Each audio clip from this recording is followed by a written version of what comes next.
Hello hi నమస్తే అండి. ఈరోజు మా డిన్నర్లోకి మా మనవడు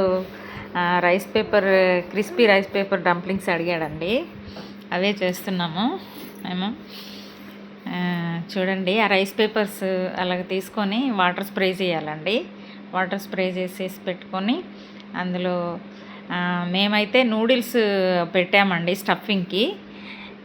పొటాటో పెట్టుకోవచ్చు, తర్వాత చికెన్ పెట్టుకోవచ్చు, వెజ్జీస్ కూడా కలిపి పెట్టుకోవచ్చు అండి. అదిగోండి, మేము నూడిల్స్ పెట్టాము. నూడిల్స్ పెట్టి అట్లా స్టఫ్ చేసేసుకోవాలి. స్టఫ్ చేసేసుకొని దాన్ని చక్కగా అట్లా 4 మూలలు స్టఫ్ చేసేసుకొని ఒక సైడ్కి పెట్టేసుకోవాలండి. అవి అట్లా అన్నీ వరుసగా అన్నీ స్టఫ్ చేసేసుకొని అలాగా ఒక ప్లేట్లో పెట్టేసుకోవాలి. తర్వాత వాటిని ప్యాన్ మీద ఫ్రై చేసుకోవాలండి. అదిగో చూడండి, ప్యాన్ మీద ఫ్రై చేస్తున్నాను. అట్లా ప్యాన్ మీద ఆయిల్ గ్రీస్ చేసి అట్లా ఫ్రై చేసుకోవాలి.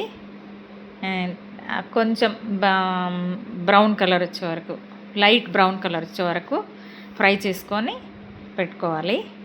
చూడండి, ఫ్రై అవుతున్నాయి. ఆయిల్ కూడా ఎక్కువ పట్టదండి, గ్రీస్ చేయడమే ఆయిల్. చూడండి, అలాగా